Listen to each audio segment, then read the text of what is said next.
que todos nós temos passado, inclusive recentemente, por alguns sofrimentos. Eu literalmente mudei o tema e o texto desta mensagem, porque o meu espírito não ficou muito próximo do que eu havia planejado há algumas semanas atrás, por causa de ocorrências no meio desta igreja, e os irmãos logo perceberão por quê. Então eu resolvi falar a respeito de consolo divino, a ajuda de Deus no tempo das nossas aflições. É natural que passemos por aflições. Jesus Cristo disse: no mundo tereis aflições, mas tende bom ânimo. E eu fiquei imaginando quais são os seus sofrimentos neste momento. Alguns sofrimentos são de tal importância e são coisas tão íntimas que nós não revelamos, inclusive, para ninguém. Eu sei de maridos que não revelam seus sofrimentos para as suas esposas e vice-versa. Eu sei de líderes da igreja que, mesmo em orações, em grupos pequenos, não falam dos seus sofrimentos. E mais tarde, bem mais tarde, eles contam que, de fato, foi um erro não ter refletido e comentado o sofrimento com alguns em quem confiavam. E, na verdade, todos nós, amados, precisamos ter muita sabedoria onde nós falamos a respeito dos nossos sofrimentos. O ideal é que toda vez que nós revelemos algum sofrimento, especialmente aqueles sofrimentos íntimos, portanto, e muito dolorosos, é importante que nós façamos uma avaliação a respeito de qual é o nível de misericórdia daqueles que ouvem a nossa revelação. Porque se a minha revelação do meu sofrimento íntimo e muito dolorido for para alguém que de fato não tem misericórdia, não revela o Espírito do Senhor, a minha revelação fará muito mal. Não necessariamente ao que ouve, ou ao pequeno grupo sem misericórdia que ouve, mas a mim, porque eu serei marcado, haverá algumas atitudes de preconceito quanto ao que eu sou, e eu sou como os demais. Eu me refiro a todos somos pecadores. Isto não é justificativa para andarmos no erro. Então, isto não é uma inicial palavra para desencorajar compartilharmos o nosso sofrimento, mas é uma palavra de caução, Eu já orientei alguns irmãos na particularidade do seu sofrimento, dizendo assim: a quem você já contou esse seu sofrimento?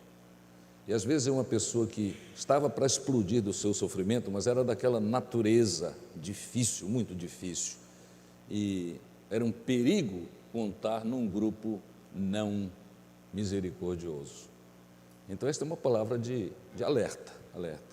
É preciso compartilhar, mas é preciso compartilhar com quem pode ajudar. E, graças a Deus, há sempre pessoas ao nosso alcance com quem nós podemos compartilhar. Há sempre pessoas assim. Eu acho interessante que as pessoas, eu creio só que orientadas por Deus, encontram no meio das congregações algumas pessoas que são particularmente misericordiosas e sábias para orientar.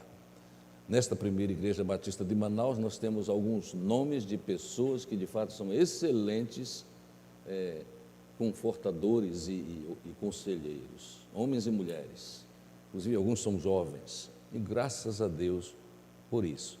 Mas é importante que o número cresça, e é importante que nós reconheçamos que a palavra de Deus tem muito para nos ajudar a respeito de como encontrar consolo, conforto, orientação para a nossa vida. Então, eu quero voltar e dizer, enquanto precisamos ter cuidado com quem compartilhamos nossos sofrimentos, é necessário descobrirmos alguém que possa nos ouvir, além de Deus, porque Deus sempre ouve, e com Deus não há nenhum perigo, porque Ele sabe quem nós somos. Na verdade, antes de confessarmos o nosso pecado, a nossa dificuldade, Ele já sabe. Esta é a nossa compreensão bíblica, é a nossa compreensão real de quem Deus é, Eu vou ao texto que escolhi e farei os comentários que Deus já colocou no meu coração. O texto é de 2 Coríntios, no capítulo 1, versos 3 a 5, e eu acrescentarei alguns outros textos para a nossa melhor compreensão. Bendito seja o Deus e Pai de nosso Senhor Jesus Cristo, Pai das misericórdias e Deus de toda consolação, que nos consola em toda a nossa tribulação, para que também sejamos capazes de consolar os que passam por alguma tribulação, por meio da consolação com que nós mesmos somos consolados por Deus. Pois assim como os sofrimentos de Cristo transbordam sobre nós, assim também a nossa consolação transborda por meio de Cristo. É um texto relativamente simples, mas nós precisamos entender que neste texto, inspirado por Deus, o apóstolo Paulo fala sobre o Pai das misericórdias, que é Deus mesmo, que é compassivo, que ao pensar e ao rever os nossos sofrimentos, Ele age.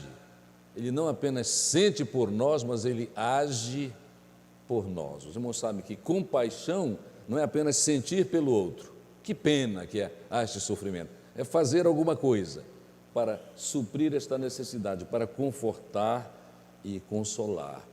É muito interessante que neste texto, nesses poucos versos, Deus é apresentado com aquela mesma palavra que é usada para o Espírito Santo de Deus, que na língua grega do Novo Testamento a palavra é paráclito. Paráclito é aquele que dá força, aquele que acompanha e dá força. E este Senhor Deus, que é paráclito, que é conforto, que dá conforto, Ele aconselha todo o coração triste e ansioso, todos eles que o buscam. A palavra que é usada aqui para sofrimento é a palavra tribulação, que tem a ver com toda sorte de sofrimento.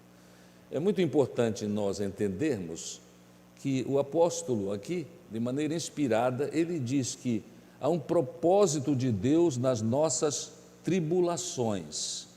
Notem o que ele diz: Deus que nos consola em toda a nossa tribulação, para que também sejamos capazes de consolar os que passam por alguma tribulação. Então há um propósito para o nosso sofrimento. E às vezes é tão difícil, nós entendermos, mas por que eu estou sofrendo tanto? Aí passam uns dias, alguns meses, alguns anos e nós somos encontrados numa situação de ajuda e nós ajudamos porque Deus nos inspira para isso. E aí nós começamos a refletir naquilo: olha, eu havia passado pelo mesmo sofrimento e então agora eu posso ajudar porque eu sei o remédio para o sofrimento, eu sei o que trouxe conforto e consolo para a minha vida. Eu lembro agora um pastor que tive na minha mocidade e ele dizia com todas as letras, falava de uma oportunidade quando ele sofreu muito com o câncer da sua filha, bem pequenina. Tudo foi feito para ajudá-la, mas não houve jeito. Parecia que ela melhorava e piorava de novo até que veio a morrer. E ele, numa pregação, disse: agora, anos após, ele disse: agora eu sei por quê que eu passei por aquele sofrimento. Eu já tive a oportunidade de ajudar outras pessoas na mesma condição. O sofrimento de crianças é tão terrível, e tão difícil de nós absorvermos. Porque sobre uma criança, sobre nossos filhos e nossos netos, nós imaginamos: não, eles vão viver muito mais do que nós, porque é natural essa expectativa. E quando acontece é algo devastador. Muitas vezes esta experiência dramática destrói até as famílias, não só os pais daquela criança, mas as famílias, o restante da família, por não saberem como lidar com isso. E é maravilhoso quando, por termos uma experiência de sofrimento em alguma área, Deus nos coloca numa situação quando nós podemos, por causa da experiência, da solução do nosso sofrimento, ajudar pessoas com a mesma aflição. Isto quer dizer que este ato de confortar e consolar não é uma coisa assim, que nós chamamos de uma coisa profissional, aquele símbolo do sentido de profissional, que não, o profissional aconselha, mas não se envolve, é exatamente o contrário, porque aqui ele aconselhou e foi eficiente no seu conselho, no seu conforto, na sua ajuda, porque ele havia passado por isso. Ele, de fato, tem a capacidade de empatia, e empatia é algo que o ser humano percebe imediatamente, não é verdade? Quando você está contando alguma coisa para alguém e aquela pessoa não está nem aí para o que você está dizendo, a própria postura física daquela pessoa, o olhar daquela pessoa, o olhar vago, o cruzar o braço, assim como que não é comigo, diz tudo, não é?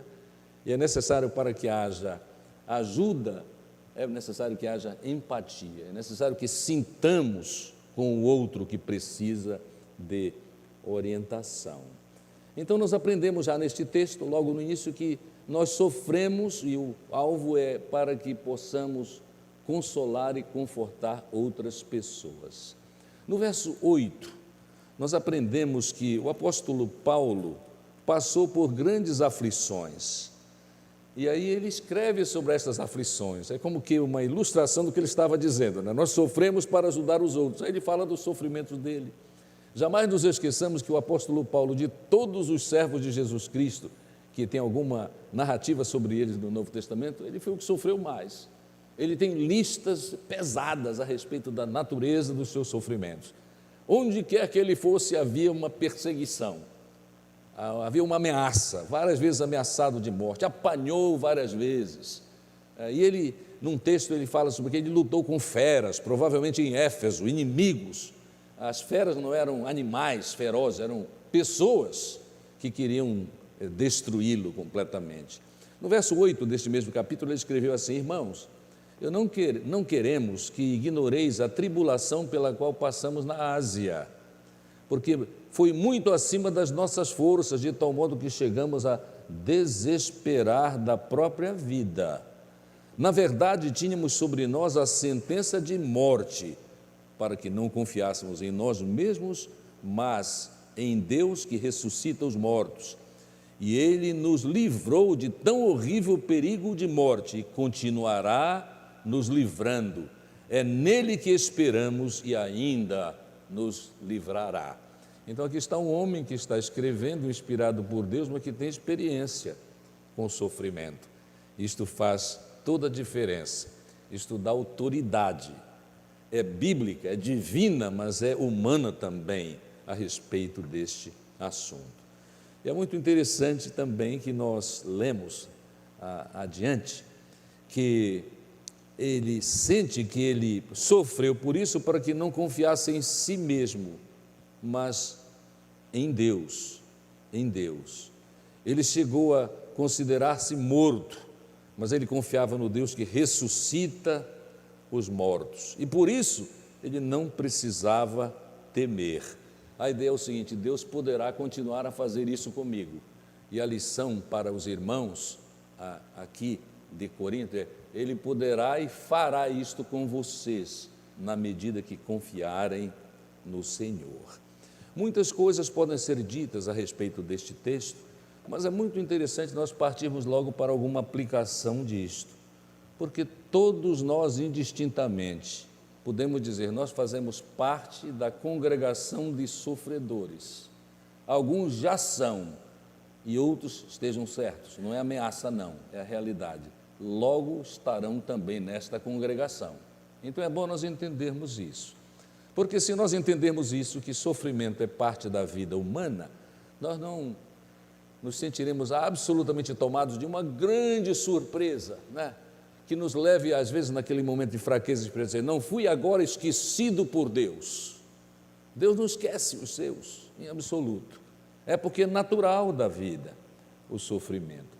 Eu me inspirei muito com um dos meus pastores do passado distante, que ele dizia assim, é só esperar. Não sofreu? É só esperar. Sofrimento virá.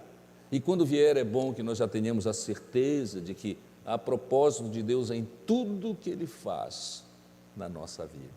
Os textos são muito preciosos e para os irmãos que têm conhecimento bíblico, alguns textos afloram ao seu coração. Até o término desta mensagem eu lerei um destes textos, preciosíssimo, quando Paulo estava escrevendo aos de Roma. Então, todos pertencemos à comunhão de sofredores e como sofredores nós somos chamados para aliviar, para confortar e consolar os que sofrem, agora estão à nossa volta, e podendo nós utilizar a nossa experiência com sofrimentos para ajudá-los na caminhada. Mas a pergunta é, como fazer isso? Como é que a gente faz isso? É bom lembrarmos algumas coisas. Primeira, vamos reconhecer que ninguém é isento de sofrimentos. O apóstolo Paulo foi um grande exemplo disso. Quando ele sofreu, ele não sucumbiu. Por que ele não sucumbiu? Porque ele não caiu. Ele sabia que Deus era com ele. Ele contava com as orações dos irmãos. Ele ganhou sensibilidade naquilo que ele sofreu. E então estava pronto, eu já afirmei isso, pronto para ajudar também. Outra coisa que devemos fazer, quando temos a oportunidade de servir neste sentido, nós precisamos evitar o egocentrismo. Quando nós sofremos, quando qualquer um de nós sofre, é muito fácil nós focarmos em nós mesmos, só no meu sofrimento. Nós nos mergulhamos no nosso sofrimento. Nós não pensamos, nós não vemos outra coisa senão o nosso sofrimento. O nosso olhar é para dentro, para dentro. É muito mais fácil nós compartilharmos prazeres do que compartilharmos sofrimentos. Isso faz parte deste jogo da vida. Tanto é que vocês sabem como o Facebook é, né? Nós compartilhamos até mentirosamente aquilo que nem de fato estamos experimentando, né? Uma das maiores fontes de mentira do mundo hoje é Facebook. Mas vocês entrem assim, eu não quero que vocês virem só alguns críticos de todo mundo, mas uma vez que vocês tiverem um tempinho para gastar, vejam que há certas personalidades que só contam coisa boa, e muitas vezes você conhece de perto aquela pessoa, é alguém da sua família, é alguém do seu círculo íntimo, e você sabe de um grande sofrimento, mas ele não deu uma palavra, umas 3 palavras a respeito do seu sofrimento. Tudo é maravilhoso, Eu vou repetir, Facebook é uma das maiores fontes de mentira a respeito do mundo interior. E é bom que nós saibamos isto para não continuar errando assim, se temos errado até aqui, né? Também não estou sugerindo, eu já disse no início, né, que vocês compartilhem tudo no Facebook, ai de nós, né? Imagina quantos não misericordiosos há nesta rede de relacionamentos. Tem o seu lugar, mas vamos usar com muita sabedoria, né?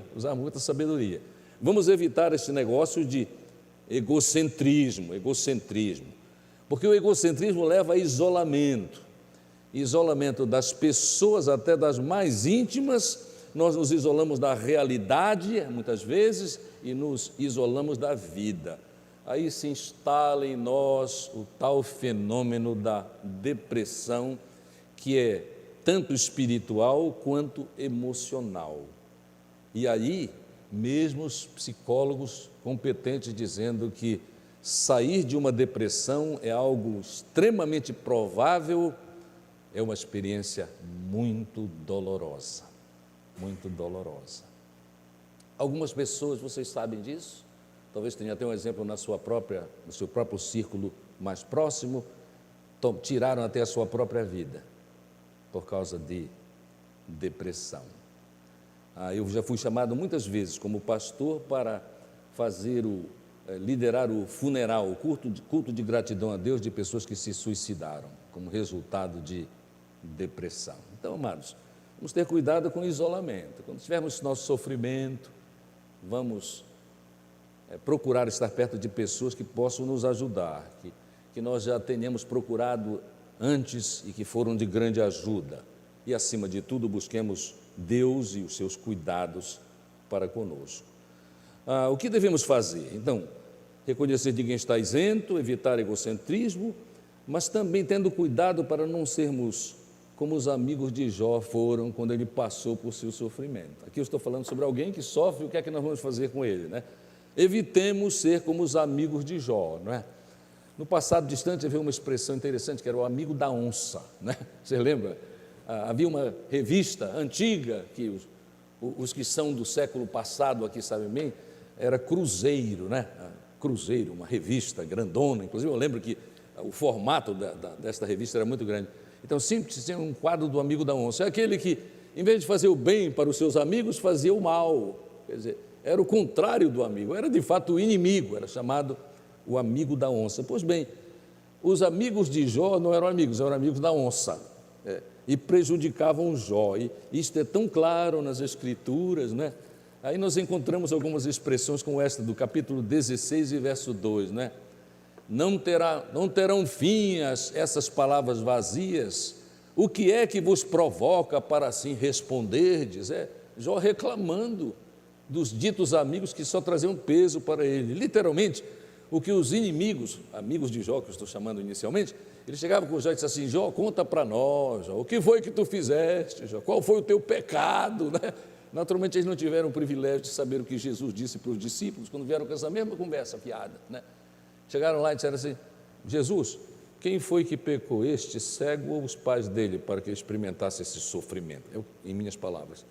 O que foi que Jesus respondeu? Nem ele, nem seus pais, mas foram para que o nome de Deus seja glorificado. Sofrimento, volto, tem propósito, tem propósito. Não devemos ser como os amigos de Jó. Estes tais amigos de Jó, no capítulo 13 de Jó, versos 4 e 5, eu leio o que Jó disse para eles: vós maquinais mentiras e sois todos médicos que não servem para nada. Médicos que não servem para nada. Antes ficasseis totalmente calados, pois assim passareis por sábios. Muitas vezes, quando a gente fica calado, a gente passa por sábio. E às vezes o que o sofrimento precisa, na crise maior mesmo, é a nossa presença. É a nossa presença. Há muitos de nós que já descobrimos isso, né? O valor da presença. Por exemplo, alguém faleceu, foi algo assim repentino, que o sofrimento é maior. A pessoa estava tão bem, de repente morreu. O sofrimento é terrível. E às vezes quando vocês, eu imagino, aconteceu muito comigo isso, você vai àquela pessoa que está em grande sofrimento, um esposo, a esposa, um pai, um filho, né? Mas uma coisa dramática mesmo, foi um acidente horroroso, aquela coisa é terrível. Você chega lá: o que é que eu vou dizer? Mas você não sabe o que dizer. Não fique preocupado com o que vai dizer, esteja presente. É o grande valor em funerais de nós estarmos lá, próximo daquela pessoa. Um toque de mão, como é natural da nossa cultura, um abraço. Covid está praticamente passado, né? Então já podemos abraçar as pessoas, como é da nossa prática social. Tem um valor enorme, não precisa falar nada. O que Jó, já naquele tempo, né, dizia assim: olha, vocês não servem para nada. Como médicos, vocês são absolutamente imprestáveis, né? Fiquem calados, porque vocês passarão por sábios. Eles não souberam ser sábios, mas nós podemos ser sábios. Em que é que estes amigos erraram? Eu quero tratar disso. Aqueles amigos de Jó que erraram, eles reagiram às palavras de Jó, que estava extremamente deprimido. Ele amaldiçoou até o dia do seu nascimento. Eles reagiram mais às palavras do que reconheceram os sentimentos de amargura de Jó por causa do seu terrível sofrimento. Ele já estava devastado e eles chegaram lá para discutir com ele, pressionar a vida dele. Jó, o que foi que tu fizeste? Conta o teu pecado. E Jó não tinha pecado para contar. Ou nós esquecemos que Jó foi apresentado por Deus como homem íntegro, o melhor homem do seu tempo. É muito interessante nós lembrarmos isto. Então, quando nós estivermos próximos de uma pessoa sofredora, não procuremos grandes discussões, né? Vamos estar com ele ali para ajudar. Nós devemos sempre lembrar que o sofrimento transforma pessoas, até os mais maduros. E inicialmente, às vezes, a transformação não é para o bem, não é para o bem. E nós precisamos, a esta altura da nossa vida, reconhecer isso. Muitas vezes o sofrimento leva ao temor, ao pavor, ao descontrole emocional. Tudo para uma pessoa em grande sofrimento é ameaça. É isso que leva aqueles de nós que temos tratado de pessoas muito idosas, com Alzheimer, perdendo até a personalidade, essa doença terrível, e que não é só de pessoas muito idosas, há pessoas até novas em nosso tempo que passam por esta doença de Alzheimer. Muitas vezes, do nada, eles querem matar. Eles querem matar. Eu tenho um grande amigo, já está na glória do Senhor, que ele tratou da sua mãe, que teve Alzheimer. É impressionante as mudanças que esta doença traz para o ser humano. Ela era uma mulher absolutamente recatada, cuidadosa nas palavras, vaidosa, sempre cuidadosa e demais com a sua própria higiene, só andava bem vestida. Para todo lugar que ela ia, era o estilo dela, lá nos Estados Unidos. O estilo dela, para todo lugar que ela ia bem vestida. Então, se o padrão era um certo padrão, era o jeito dela ir num padrão até mais elevado do ponto de vista social. Aí ela ficou com Alzheimer. Meu amigo sofreu muito cuidando da sua mãe e cuidou dela até o fim. Ela ficou tão violenta, que tiveram que esconder todas as facas, os garfos e as armas que havia na casa. E vocês sabem disso, que nos Estados Unidos esta questão da relação de pessoas, inclusive cristãos piedosos, com armas é diferente da nossa, não é? Lá todo mundo tem arma. Dizem, é verdade, que o maior exército do mundo é os Estados Unidos da América do Norte, porque todo mundo tem 3, 4, 20, 40 em casa. E tem uma coisa, quando há qualquer comoção social nos Estados Unidos, que parece que o erro vai tomar conta, o estoque de armas, de fuzis, desaparece das lojas. E toda munição desaparece. Toda munição desaparece. É um mundo diferente. Mas olha, meu amigo teve que esconder a mãe dele, tão maravilhosa, tão pura, tão cuidadosa, tão crente, ficou de um jeito que queria matar. O sofredor passa por isso. Esse é um sofrimento extremo, é o que eu estou falando, de um sofrimento extremo. Ele diz, tudo é ameaça. Mas há um outro erro também. O erro é, o que quer ajudar um sofredor, é tentar criar algumas explicações. Os amigos de Jó, entre aspas, tentaram isso. Eles não lembraram o seguinte, que o sofredor levanta questões, mas ele não está buscando ajuda para as respostas. O ideal, então, é deixar só ele esvaziar o saco de lixo. Isso tem nome na psicologia, é catarse, tirar o lixo do coração e da mente. Eles querem falar, até sobre o seu sofrimento, é duro ouvir, deixemos-nos falar livremente, sem ser criticados. O nome do pior dos amigos de Jó era chamado Zofar. Eu não encontrei nenhum garoto chamado Zofar até agora, talvez porque os pais que conhecem a Bíblia sabem o que é que houve. Né? Zofar era o absurdo de um inimigo para uma pessoa que já estava sofrendo. Pessoas precisam ajudadores no tempo do seu sofrimento, mas acima de tudo precisam crescer na compreensão de quem Deus é. Eles precisam muito mais aprender do amor de Deus do que algumas elucubrações sobre o seu próprio sofrimento. Há textos muito preciosos, e um destes textos é este que eu li inicialmente, que eu quero repetir, o verso 3, que diz: bendito seja o Deus e Pai de nosso Senhor Jesus Cristo, que é o Pai das misericórdias e o Deus de toda a consolação. É isto que os sofredores precisam aprender. Nós precisamos, por onde andarmos e vemos alguma pessoa sofredora, nós precisamos compartilhar isso. Olha, Deus é o Deus das misericórdias, Deus é o Deus cuidadoso, Deus nos entende e nos ajuda, especialmente no tempo do nosso sofrimento. No texto que eu li inicialmente, ele diz assim: em qualquer sofrimento, há toda natureza de sofrimento. Eu não posso imaginar qual é o seu sofrimento, mas você sabe. Você não sabe agorinha qual é o meu sofrimento. Eu sei, mas eu tenho a compreensão, e é verdadeira, que Deus sabe, e Ele tem interesse em me ajudar, e Ele tem me ajudado.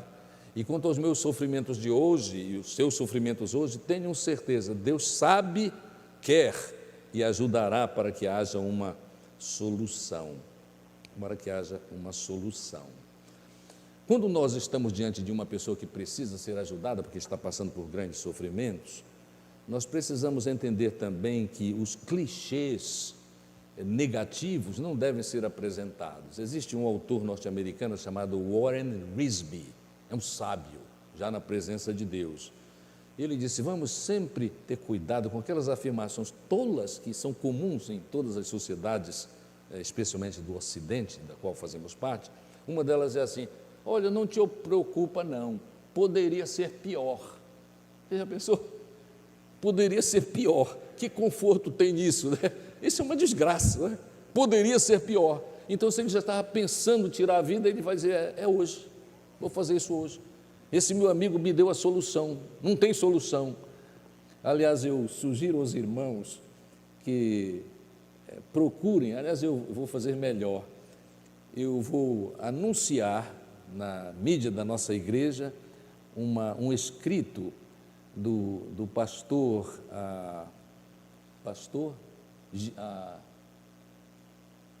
Saião, Luiz Saião, um eminente pastor batista brasileiro, que vez por outra tem uma veia poética. Eu creio que o Espírito Santo de Deus de vez em quando diz assim: olha, Saião, hoje tu és poeta. Ele escreveu uma coisa fabulosa sobre o cuidado que devemos ter com negativismo.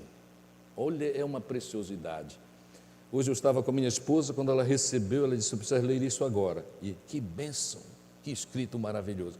Mas então vamos deixar de lado essas afirmações que a gente ouve muito por aí, né? E fica parte da gente, porque a gente ouve muito. Olha, podia ser pior. A mesma linha. Olha, outros têm sofrido muito mais do que você. Ou então ainda, reconheça que você tem maravilhosas lembranças de outros tempos na sua vida. Nada disso tem valor nenhum. Tem que apresentar é Deus, Deus. E quando houver oportunidade, sem pressa, sem pressa. Há um texto bíblico que eu tenho sempre no meu coração que é assim: como maçãs de ouro em salvas de prata é a palavra, vocês sabem, dita a seu tempo. Existem palavras muito boas, mas se estiverem no tempo errado, dá errado, dá errado. Tem que aguardar o tempo, aguardar o tempo. Até para aconselhar uma pessoa, a gente tem que esperar o tempo de Deus. A palavra grega para isso é kairos. Existe uma palavra cronos, que é o tempo, né? O cronômetro vem daí, né? Mas existe uma palavra kairos, quer dizer, o acontecimento no tempo exato. E olha, quando a gente dá uma palavra para um sofredor, que é ajudadora, tem a ver com Deus, a ajuda de Deus, a bênção de Deus, e no tempo certo, os resultados são praticamente imediatos. Acertado o tempo, o resultado é praticamente imediato. Isso quer dizer que aquela pessoa estava no momento de aprendizado, depois de tanto sofrimento. Isso significa que a pessoa abriu o coração para ouvir a sua palavra, que é fundamentalmente a palavra do Senhor. E aí é um privilégio muito grande. E o privilégio é maravilhoso porque aquela pessoa geralmente se torna muito ligada a nós. Aquela pessoa exalta o nome de Deus acima de tudo, porque teve o privilégio de encontrar uma pessoa sábia, que reconhecendo as verdades da palavra de Deus sobre sofrimento e sua solução, deu aquela palavra no tempo exato. O melhor, então, quero dizer para os irmãos, é experimentar as misericórdias de Deus. E tendo experimentado, o melhor é compartilhar essas verdades, nos envolvermos com os sofredores. Toda vez que nos envolvemos com sofredores, nós sofremos também. Não há como escapar disso, não há como escapar disso. Mas os resultados são um ministério de aconselhamento e ajuda que engrandece o nome de Deus e, sem dúvida, nos ensinam de que nós temos utilidade aqui para este aspecto da ajuda àqueles que têm grandes dificuldades. Eu escolhi 2 versos interessantes para o término desta minha palavra. O primeiro deles é Deuteronômio, capítulo 31 e verso 8. Que diz assim, uma palavra boa para darmos, né? Muitas pessoas me perguntam assim: pastor, que texto eu uso quando for oportuno dar uma palavra? Diz, olha, esse aqui é oportuníssimo, né? Repito, Deuteronômio 31, 8.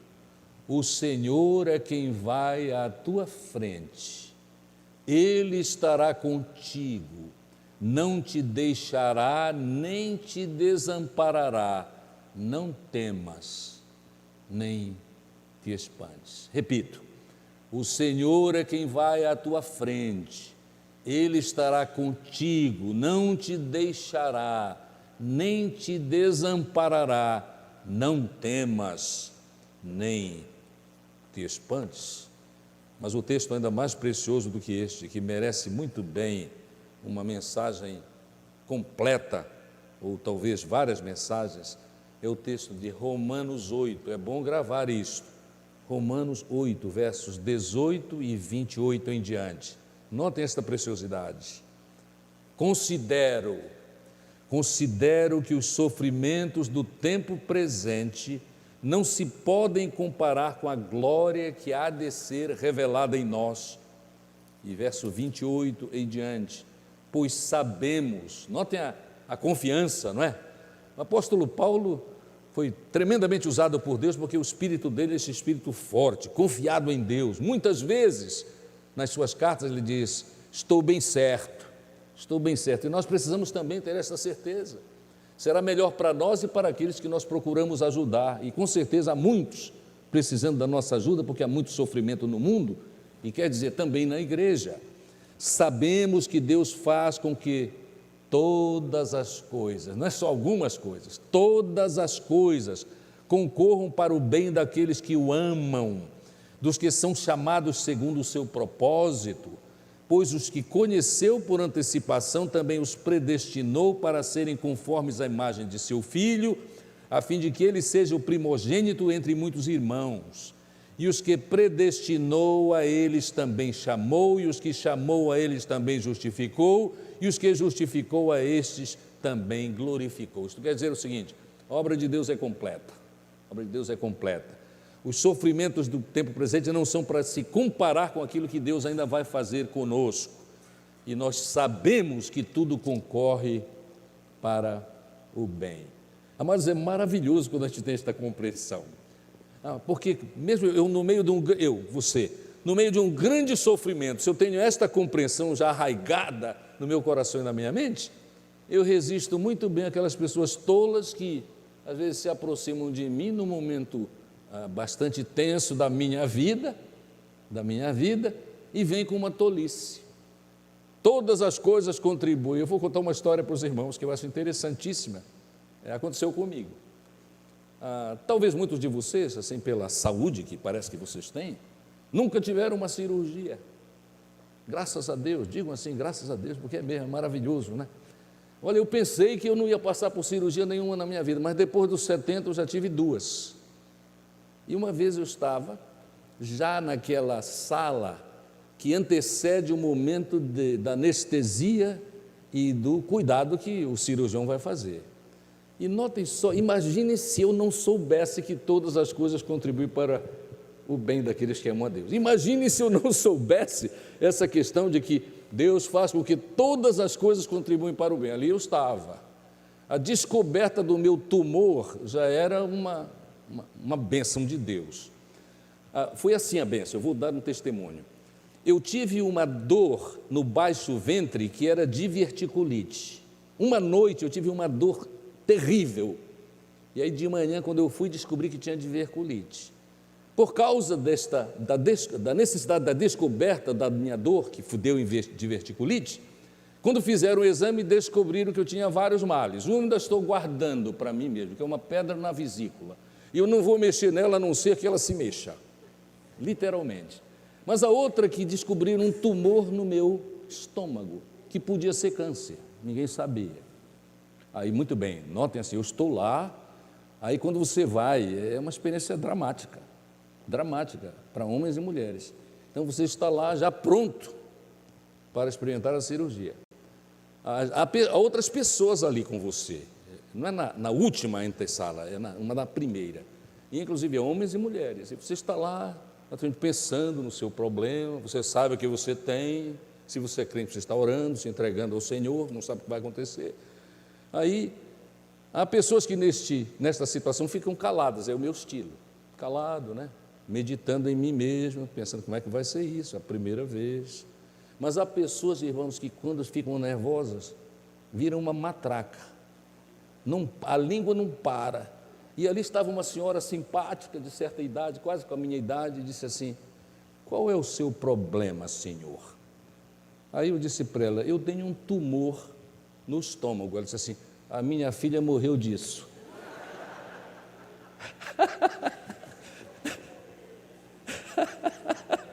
Meus irmãos, provavelmente eu ri na presença daquela irmã, daquela senhora. A minha filha morreu disso. O que eu pensei no meu coração, eu disse assim: essa valeu. Na hora eu pensei assim: mas que ilustração do que não fazer, não é? Imagine se eu fosse nervoso. Imagine se eu não soubesse que todas as coisas contribuem para o bem daqueles que amam a Deus. Eu chamaria assim o atendente e disse assim para ele: não vou fazer mais. Não vou fazer mais. Isso é a voz do Senhor. De fazer a voz do diabo. O diabo encarnou naquela senhora, né? Para me desencorajar. E graças a Deus não era coisa mais grave, não é? O tumor estava numa posição que era possível retirar sem eu ter que passar por males maiores.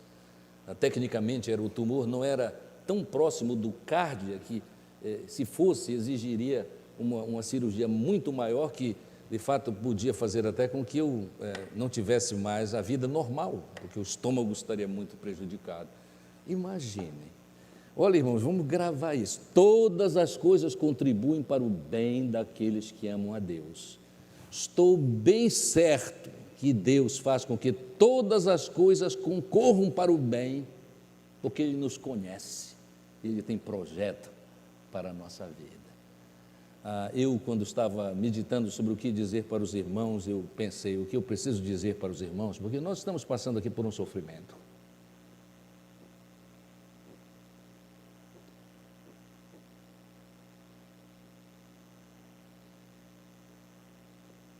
Durante Covid, nós perdemos muita gente preciosa, momentaneamente.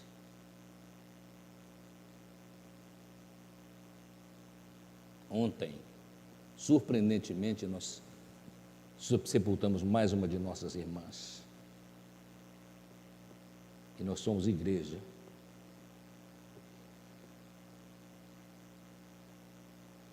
Há outros sofrimentos em processo na vida de muitos de nós. Alguns por causa de pecados trágicos.